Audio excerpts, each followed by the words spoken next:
IFAC, International Federation of Automatic Control, is a scientific association with the goal of promoting control science and technology in all its forms and applications.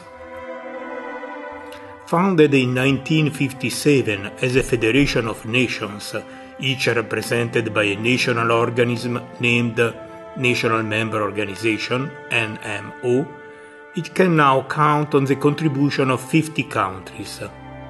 For Italy, the NMO is a National Research Council, Consiglio Nazionale delle Ricerche, CNR. In the life of the Federation, the most prestigious event is the IFAC World Congress, a congress held every 3 years since 1960. Half a century on, this congress has been held, for the first time, in Italy, precisely in Milan, August 28, September 2, 2011.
The Congress was honored by the Special Medal of the President of the Italian Republic, Giorgio Napolitano. The registered participants at the Congress totaled 2,826. This chart compares this figure with the participant numbers of previous congresses. So the 18th IFAC World Congress in Milan has set a new all-time record attendance. Over 100 participants came from each of the following countries: France, Italy, Germany, Japan, United States of America, People's Republic of China, United Kingdom, and Sweden.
The total number of submitted papers was 3,629, with 7,140 authors from 73 different countries. Of these, 2,478 papers were accepted, with 5,412 authors. 2,473 papers were included in the Congress proceedings, published in a DVD distributed to the participants and now available in the web. The distribution of accepted papers over the IFAC technical areas is summarized in this diagram.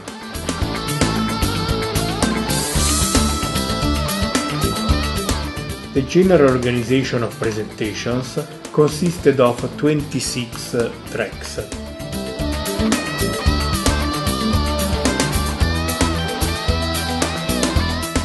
The main Congress events were 9 plenary lectures, 3 panel discussions, 4 lunchtime cultural events, and 10 pre-Congress tutorials and workshops. There were 341 oral sessions with 2,027 oral presentations, 9 interactive sessions with 446 poster presentations, 10 pre-Congress events with 176 registered participants.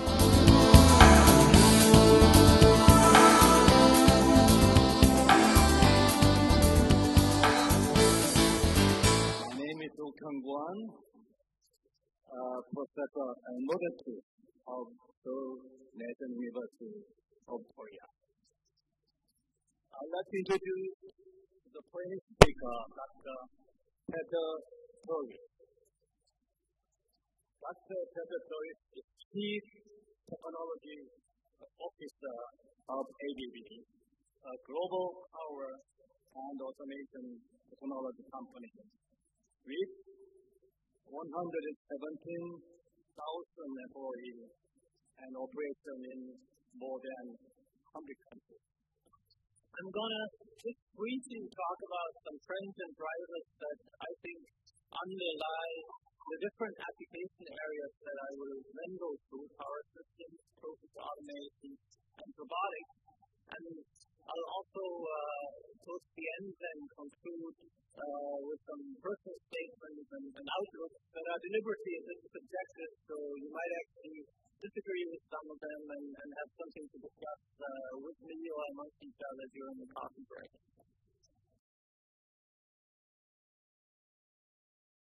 We are very pleased to have Dr. Anders local here to deliver the learners. Now, the question here is, what is this program about? Well, it is a very practical problem at the moment. That we have decided in non-linear aspects, which is modular size,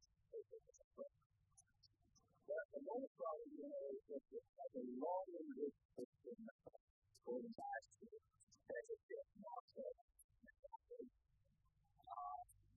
And that the classical theory is really up to the classical kinds of paper, and even up to papers of the United States.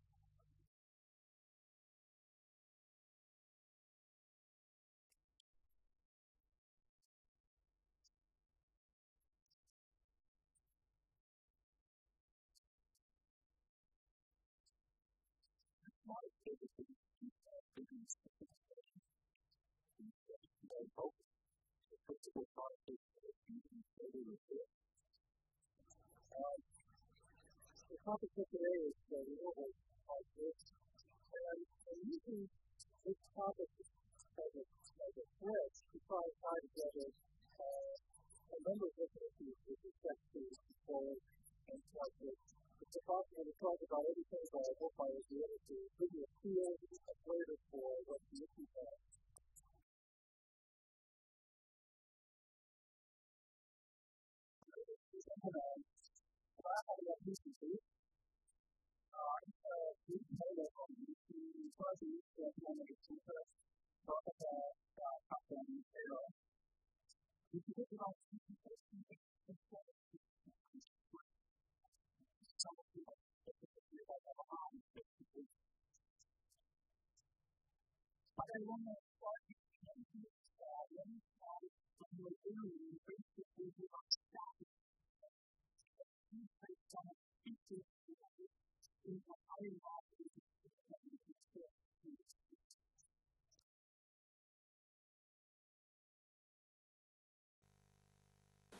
Good morning, ladies and gentlemen. I'm Janan Zaytoun from the University of Reims in France. I have the great privilege to chair this plenary session. Our distinguished invited speaker is Mr. Koisaga from Toyota Motor Corporation, and his talk is related to energy management of Toyota vehicle systems. I'm proud to be here at the IFAC World Congress on Control Science and Technology. Today, I would like to present the Toyota Harvest System and its energy management. This is the outline of today's presentation. Firstly, I will talk about the issues surrounding the automobile industry and why hybrid vehicles were developed.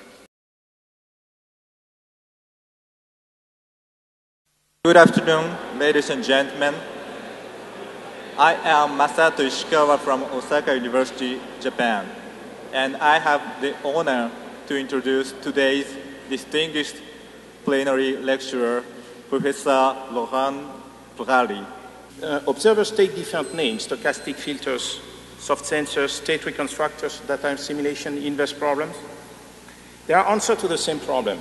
Given measurements, which is only partial information, try to estimate internal variables of a dynamical system. In this talk, I briefly go over the general well-known design rules and give more details on one particular observer, but I shall remain extremely elementary, creating only on very basic facts.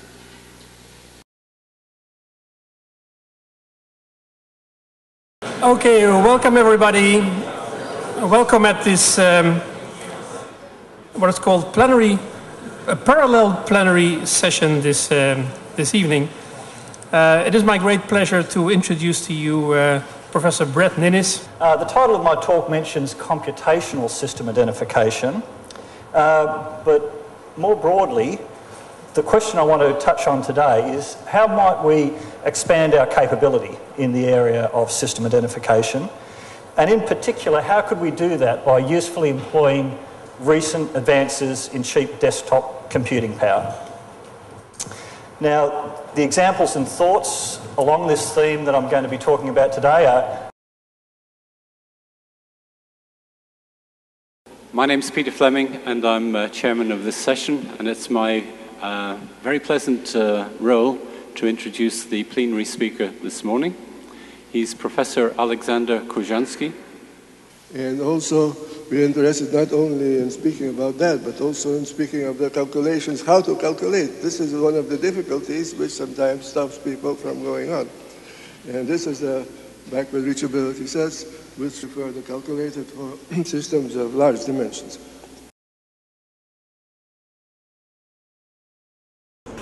Good morning. Welcome to this plenary session. My name is Vladimír Kučera, and I have the pleasure of introducing Dr. David B. Doman, who is our speaker today.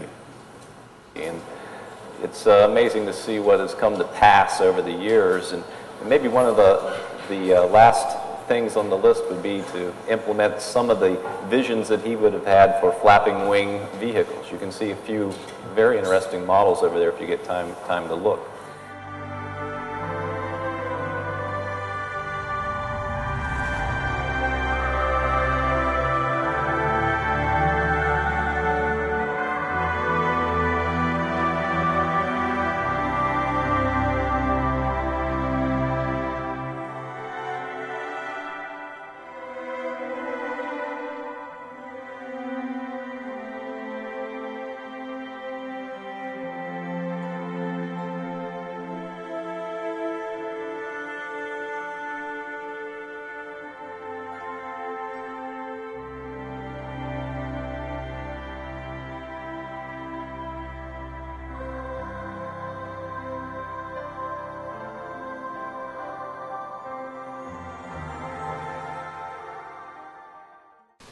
And who have selected a fantastic program committee led by Professor Vitanti.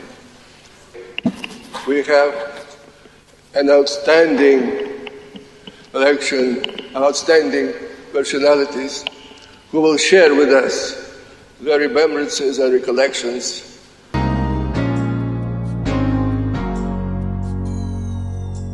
So when we got to the Thursday at the banquet, an American called Rufus Oldenburger said, we ought to form an international federation. I'll draw up a charter and you all sign it. My participation at the first Congress was not totally without some previous background.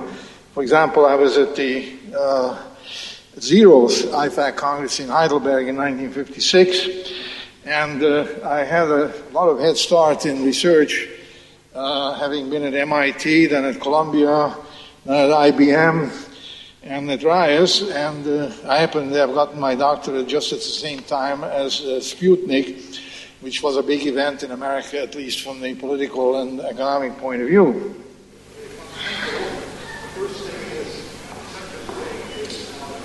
A great deal of work was done on fancy methods of optimization. Now, ladies and gentlemen, let me mention before my presentation will somewhat earlier than the year 1960. The reason is because to understand the development at that time, and so I started before this is. One of the interviewed died just recently. The reminiscences work according to the transformational mechanisms of the mind. Walking in Milan, we see monuments of great personalities of mankind, still living spiritually with us. Of the many, let me refer to three. First, Maria Gaetana Agnesi, an ingenious mathematician working in the 19th century. The other remarkable person was her contemporary, Cesare Beccaria. You can see his statue in the Ambrosian Library.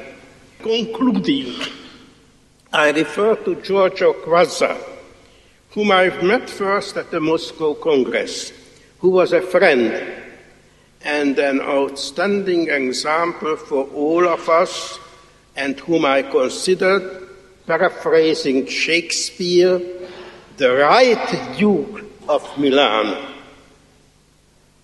That was Prospero. He represented all values that are precious for us: the quality of science, attention to practical applications, social responsibility, and humanity.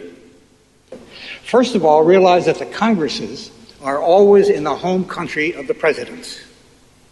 And if you think about that for a while, you'll imagine the complications involved in determining where the next Congress should be.